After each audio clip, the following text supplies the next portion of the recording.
Hi, I'm Josh Castro, Product Manager for the Velocity Control System, and in this video I'm going to go over more variable options, and in this case we're going to go over an if-else variable, which basically will create a toggle button.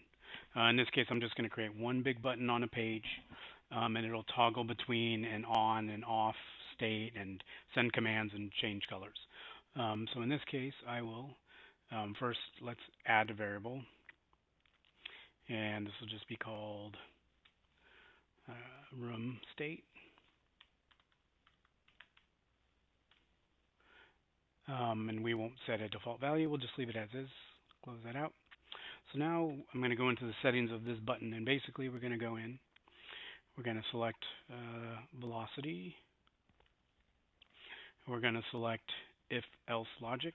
So this is an if-else logic toggle. So what we want to do here is we want to use this button to turn on a room and turn off a room. So it's going to toggle depending on the state you've set it to. So in this case, we're going to do if room state, and we're going to make it the equals operator, equals press to turn room on, then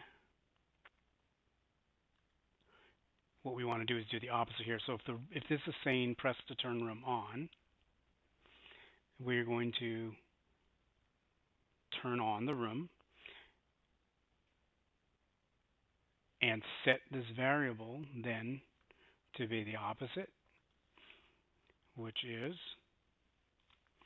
press to turn room off. And if it does not equal press to turn room on, then we're going to assume it equals press to turn room off, because it's going to go between these two variable states. So if room state equals press to turn room off, then we will press to turn room off and then set it to be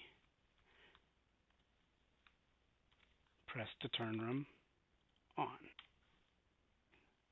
So those will be our if then. So basically it's going to go between two different states in the variable to show us what exactly it is that the button represents.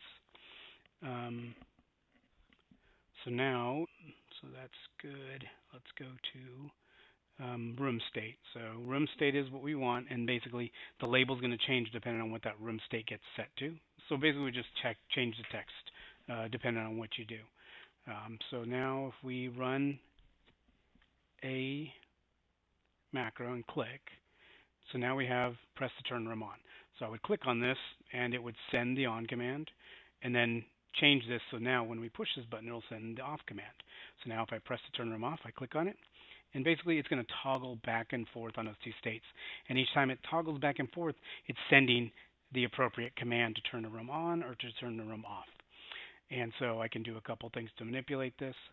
We can say let's change this font, make it bigger. So now if we look over here, it's much bigger font.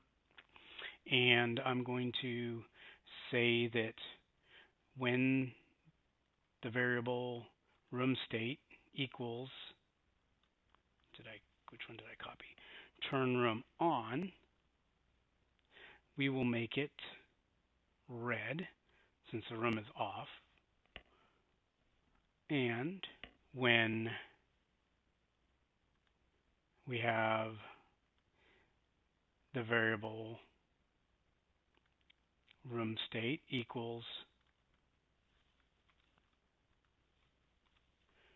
turn room off, I'll set it to green, meaning that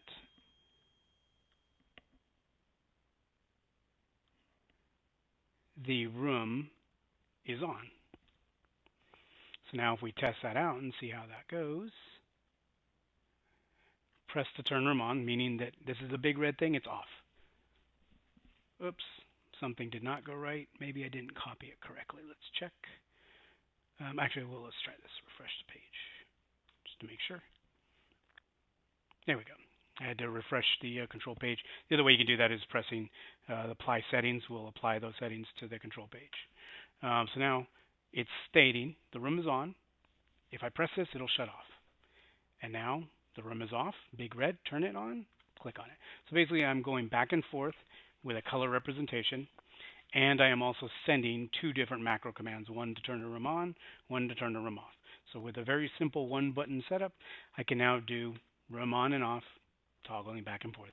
You can do this with source selections or any kind of other variables that you want to just toggle between two different states.